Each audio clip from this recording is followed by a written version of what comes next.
homemade peanut butter and oat dog treats. Uber healthy treats for your dogs.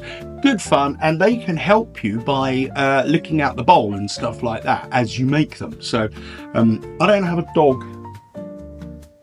No, definitely don't have a dog, so I'm just gonna have to lick the bowl myself. Anyway, so I'll put the ingredients up here, but you obviously need a cookie cutter. So what you need is 2 cups of oat flour if you want a gluten-free option. Obviously you can use normal flour, but this is 2 cups of oat flour. Then you need 1 cup of rolled oats, which is there you go. Do you like my cups? Half a cup of mashed banana. There is half a cup of mashed banana in there, but there was about that much at the end that's in here now. Well, not there, but kind of lower down. Anyway, you can use like applesauce or like an unsweetened applesauce, but this is just mashed banana. Here we go. My favourite bit of it, half a cup of natural peanut butter. And I had a conversation with friends recently, and we were talking about like your last supper. If you had to choose a dying wish meal, and for me, it was a peanut butter sandwich. Anyway, so I'm using Meridian here. What you need, you can use whatever brand you want, but you need to make sure that it's xylitol-free, which this is just natural ingredients.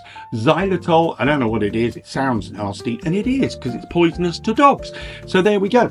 And then the last thing we need is 1/4 cup of water. I'm not going to tip this up, because you know what will happen. So that's what we need. They're the ingredients, and a cookie cutter. And then what you need here is a baking tray with greaseproof paper in it. Preheat the oven there to 180 degrees, 180 degrees centigrade, 350 degrees Fahrenheit thingies. And then get your tray there, get your cookie cutter at the ready, get a bowl that we're going to mix all that stuff in. Now we're going to mix it. So what you want to do is mix the oat flour or flour and the oats. So mix those together, and then we're going to gradually mix in the other ingredients like so. And as if by magic, a spatch has appeared in my hands. So just mix that in, and then we want to put the other ingredients in.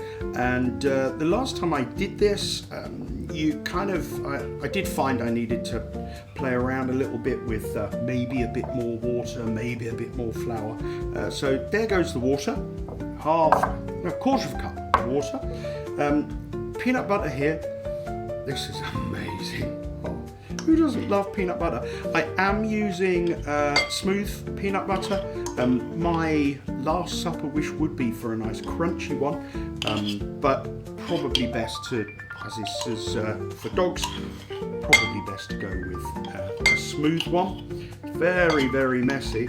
This is where your dog might want to lick the bowl out, or the cup in this case. Now, as I don't have a dog, I'm going to have to lick that out in a minute, but nobody needs to see that. So that's that, and my mashed banana.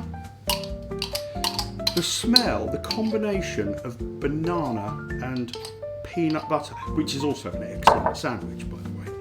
I'm not going to get into loads of cookery and do like a peanut butter and banana sandwich, although to be honest, you could probably do that yourself. It's a fairly straightforward recipe. So anyway, what we do here is mix this up and get it into a really good consistency. And then what we're going to do, once this is ready, we're going to put some flour on the board here and then roll it out. So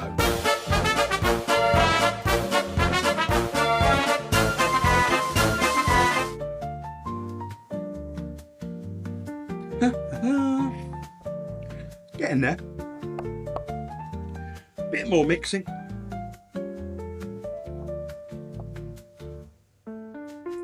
Bit more water. Got some more water. I had a tap just over there. I always have it there for like emergencies, stuff like that, but mainly water-based emergencies, if I'm honest. This is getting all nice and gloopy now. Look at this. And then what we're going to do in a sec is roll it out and cut some bones. Well, not cut some bones. I'm not going to murder a dog or anything. How clever was that? So, and also clever was the bowl transported itself over to there. So I'm going to lob this out onto here, and then it's going to start getting messy because I'm going to have to get my hands involved. I've been relying on my trusty spatch until now. Here we go. So it's time to get mucky, and I'm just going to roll it out here. This is actually a pretty good consistency. I added a little bit more water to what I'd already done, and then we're just going to get it soaking, roll it out, and then get the cookie cutter on the go. Now, if I was a professional, I would have got my rolling pin out of the drawer and have that all ready. And it's lucky for you, I'm a professional. See? There we go. There was no editing involved at all in the retrieval of that rolling pin. And then we get rolling, rolling, rolling, rawhide. There's rawhide, isn't it? Anyway, so we do this. And the good thing is, your dog won't really care what it looks like. It's just as well with me. And then the cookie cutter in there, and then there we bones.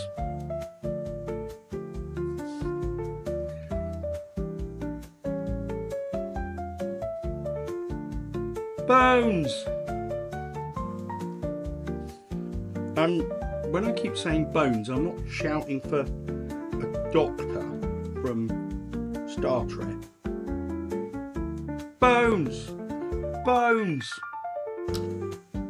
Anyway, let's whack them in the oven now, and then we'll see what they come out like. They want to go in for about 15 to 20 minutes, or until they're kind of golden brown, and they need to be firm, obviously, because they're kind of biscuits. So there we go. Let's get them in the oven. Okay, we're going in. And there we go. We have some lovely golden brown peanut butter and oat dog treats. Now to go onto the cooling tray, and then they're just going to go into some tummies of some canine guests this coming weekend. So there we go. Hope you enjoyed that. And I probably won't ever do a cooking thing again, because it's too much stress, to be honest with you. Anyway, there you go. I will put the glove down. I'll put the recipe on. Yeah, it'll be really obvious, so I'll just share the recipe with you, and you can make these at home for your booches.